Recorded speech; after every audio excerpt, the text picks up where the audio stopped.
Hello guys, you are highly welcome back to my YouTube channel. My name is Amarachi and I am so pleased to be gracing your screens today. So how is the vlogmas going? I'm saying vlogmas like you all are participating with us in this vlogmas trend. So today's video is going to be a short one, hopefully. In today's video, I want to talk about my career as a teacher. Most of you on this platform, in this our growing community, because we are growing every day, you don't really know the me behind the me that you see on the screen. So yes, beyond doing YouTube and doing videos and all that, I mentioned once before that I also have a day job, and that day job is teaching. Now you'll be wondering what kind of teaching, where does she teach, how does she teach, what kind of school. So yes, like I was saying, I'm a public school teacher. I teach primary school children, primary 3 to be precise, in an underserved school. With underserved, I didn't say undeserved, underserved school. So I got into this teaching program through Teach for Nigeria Fellowship. Teach for Nigeria Fellowship is an NGO, is a non-governmental organization that partners with the government to send young Nigerian leaders to underserved schools. The goal or the vision and the mission is just to help the educational system to try to bridge the gap in education, with the hope that one day every Nigerian child will have access to attain an excellent education. So what we basically do, we go to those underserved schools and we try to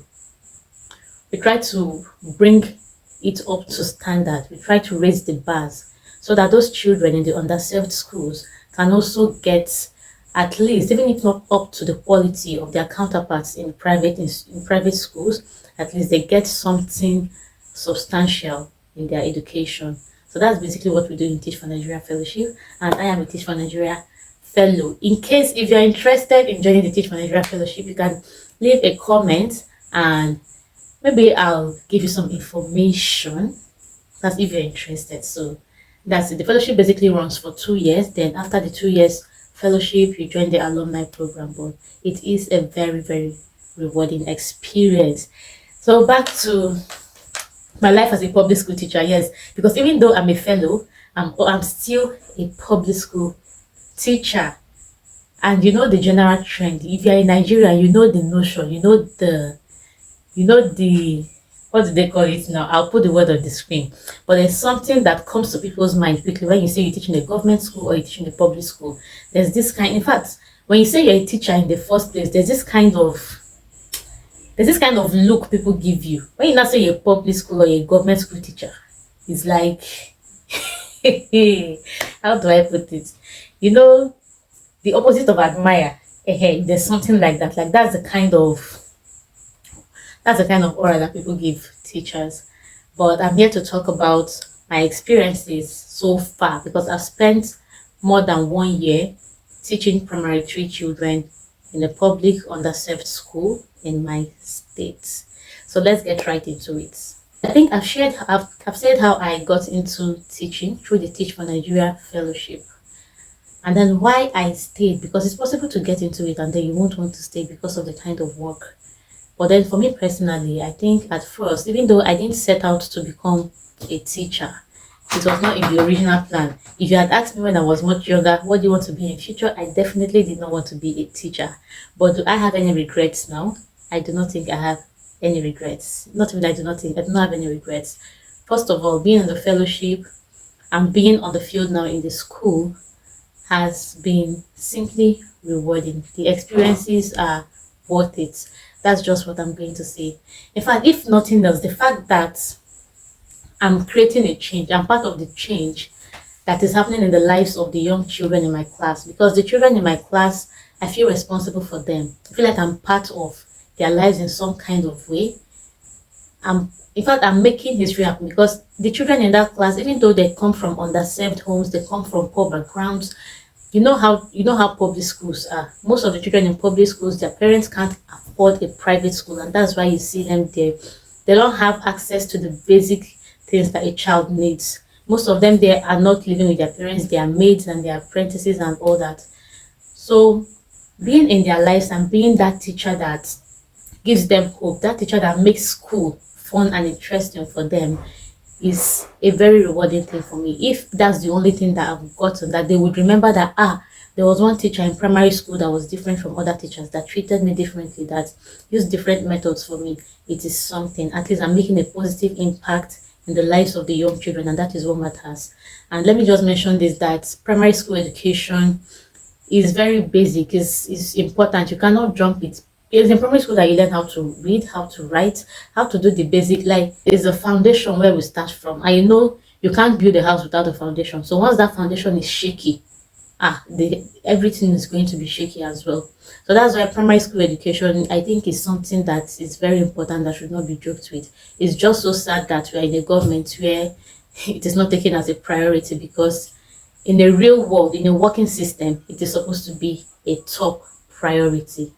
So yes, about my work in my classroom, if you follow me on Instagram, I'm going to leave my Instagram handle somewhere here. Yes, if you follow me on Instagram, Amara Glow, just Amara Glow with an underscore, you're going to see some of the work that I do in my classroom, because I post reels from the classroom, I make posts and just keep it updated. So you just get to see another part of me that I'm sure you've not been seeing on this channel before now. So just because I don't want this video to be too long, I'm going to make another video where I'm going to share the pros and cons of teaching in a public school.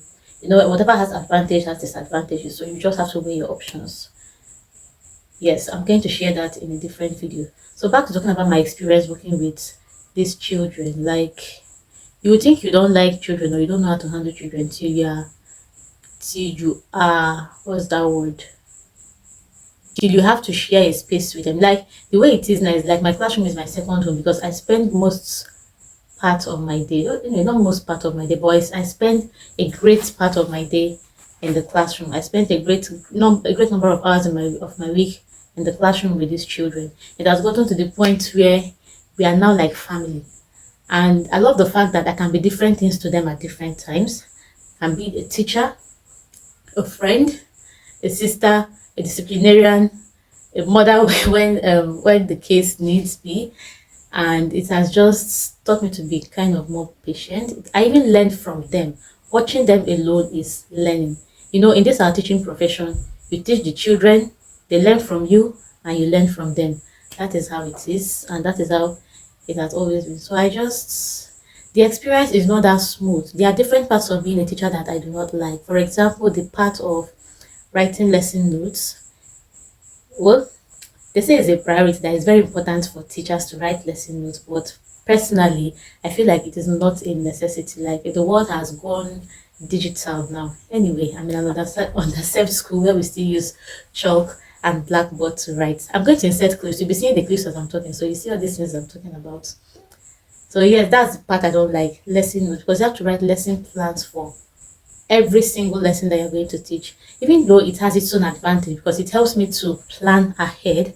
So before the following week, I already know on this day, this is what I want to teach, this is how I want to do it, these are the teaching aids that I want to use and all that. So it kind of helps me to keep my life, or my work life, in balance, in check. So I'm not going to say that I do not like the part of waking up early, because I live some distance away, quite a far distance away from my school. So I have to wake up very early in the morning to be able to make it to school on time. Well, that's what every responsible person should do anyway. So I'm not going to say I don't like it. What else do I not like?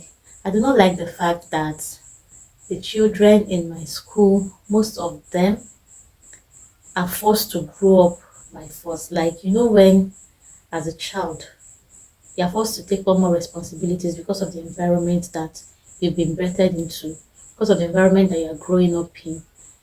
The children in underserved schools, like for example the children in my class, because of the environment and the kind of families that they've come from, there's a kind of limitation in their minds. I remember when I first started my fellowship with them, when I first started my teaching, you ask the children, what do you want to be in future? Because of what they've been exposed to, they can't think far beyond their immediate environment. Because my school is located in the market, so most of my children are the children of people that are selling in the market, artisans and traders and whatnot. So when you ask them that person, what do you want to be in the future, the first things they say, they want to own a shop, they want to own a keke, they want to be drivers. I'm not saying that these professions are bad in themselves, but the children, because they've not had that exposure to know that there's a whole wide world to dream. There's a lot of things that you can do with your lives apart from selling in the market and carrying things on your head and doing all other sort of artisan trades. There's a whole lot more because they are not exposed to that. That's it's just like there's a ceiling blocking, so they can't really look forward. And one of our aims in Teach for Nigeria is to break that ceiling and show them that there is a whole lot out there. There's so much that you can do. There's so much that you can be. Another thing that it has helped me do is to learn that children are unique. Every child is unique. There is no child that cannot learn. Every child is unique. You know, when we're that's why teaching profession requires a lot of patience. You know, when we're in school, they'll say, this one is an olodo. There is no olodo in any class. Just that they learn at different paces and they have different capabilities, different abilities. Every child is unique. In my class, I've come to the point that I've studied all of them. So I know the ones that can read and read well. I know the ones that is writing. I know the ones that is mathematics. I know the ones that just love to hear stories. And you know, children learn in different ways. We have visual learners. Those ones, you have to show them a picture or a video. They just have to see something for them to grasp what you are saying. And that's one of the importance of carrying instructional aids to class, instructional materials. There are some that when they hear it or when you tell them as a story, they learn it. There are some of them that when you put it into songs, 2 times 1, 2 times, when you put it into songs, they get it faster. So some of them when you act it out, when they act it out, they get to understand it faster. So children just have different ways of learning. And as a teacher, it is one of our duties to understand every child at their own level. If you're not patient, in fact, not that if you're not patient, you won't be a teacher, but when you become a teacher, the spirit of patience will come upon you. I think that's the best way that I can put it. So it was very tough at the beginning because you're meeting children in primary 3. They already don't have the basic foundation. They can't. Reading and writing is still a struggle, and it's just a whole lot. Maybe I'll be making subsequent videos in the time to come. And I hope that by the time I'm done with my 2 years, with this same set of children, I've already seen little, in fact not little because every single step counts. I've seen significant changes. I've seen children that when I started with them, they were timid, they can't talk in class, they don't want to talk, they just want to bend their heads. They are the ones now that they're the first to raise their hands to answer questions. I think the thing is I'm creating a safe environment for them, not being the teacher that abuses them at tennis, like that they can't even ask questions and all that. So when that safe environment is created there, because some of these children in their homes, they don't feel safe in their homes. So they see the school as a safe haven. So when they now come to that safe haven and they're now still getting the bashing and bashing of them, it doesn't make sense. So as a teacher, that's one of the things, our teaching role goes beyond teaching them ABCD. Because the goal is not just to educate the child academically, the goal is to build the child, to deliver an all-round developed child, take care of their mental well-being, their emotion, have talks with them, let them know that this teacher really cares about me. Wow, I think I've talked for so long. So in another video, I'm going to talk about the pros and the cons of teaching in a public school. But I think I can say over this 1.5 years, going to 2 years, and I think by middle of next year should be 2 years, I think I can say I'm proud of myself as a teacher. Even though I didn't set out in life to become a teacher, but I have no regrets, and I'm sure these children will have no regrets in crossing paths with me. At least I can say, even if not all of them, but I can call out some of them that I can say that, these children's academic journey or emotional well-being or social participation has improved because of their coming in contact with me. You know, when you're that teacher, that when you miss school for 1 day, the children are not happy. And then the other teachers are like, what are you doing differently? What are you doing differently? The thing is to see the child, see that child beyond the classroom, beyond the walls of the classroom, do a system mapping. It will help you to understand the child better. For example, I had a child that's always slept and he likes to, any little opportunity, he wants to sleep. He wants to sleep. It's easy to start bashing the child. Although, why are you sleeping? You're not serious and all that. But that won't even help the child. It won't solve the problem. The child will just keep withdrawing and it will not help the child's life in any way. But when you now ask the child questions, and I got to find out that this child does not get enough time to sleep at home. In fact, he doesn't get enough rest time. So that's why he does have jobs. Yes, I know it's primary 3, but I have old children in my class. You know how public schools can be. So when I got to find that out, I say, is that during break periods when others have left the class, I just allow him to stay back and rest. Children, there's no any kind of behavior you see a child displaying is coming from somewhere. I have a child that is very aggressive. If you he thinks he's, what's his wrestler's name? He thinks he's Mike Tyson or something. His reflex action is to beat. Like he likes to, he's either beating someone or he's fighting with someone. So on a closer look, you get to see that it is what this child is exposed to at home. It's what he is, the environment that he lives in. He lives among touts, so he sees these things constantly, and probably they are normal to him. So part of your work as a teacher is now to start reprogramming that child. It's a whole lot. So let me know your thoughts in the comment section below. I had hoped that this would be an interactive session, but I think I've done most of the talking. So let me know your thoughts in the comment section below, and let me know if you would want further videos like this, or any topic at all concerning the teaching profession. I might not have gotten there yet, but at least I know that I've gotten some level of experience. So let me know your thoughts in the comment section below, and watch out for other videos that will be coming up soon. So let me know in the comment section, would you like to be a teacher? Yes or no, and tell me why. And then, would you like to teach children? Let me know in the comment section. Would you like to teach in an underserved school? Let me know too in the comment section, and I will be quick to respond to you. See you next time. Bye.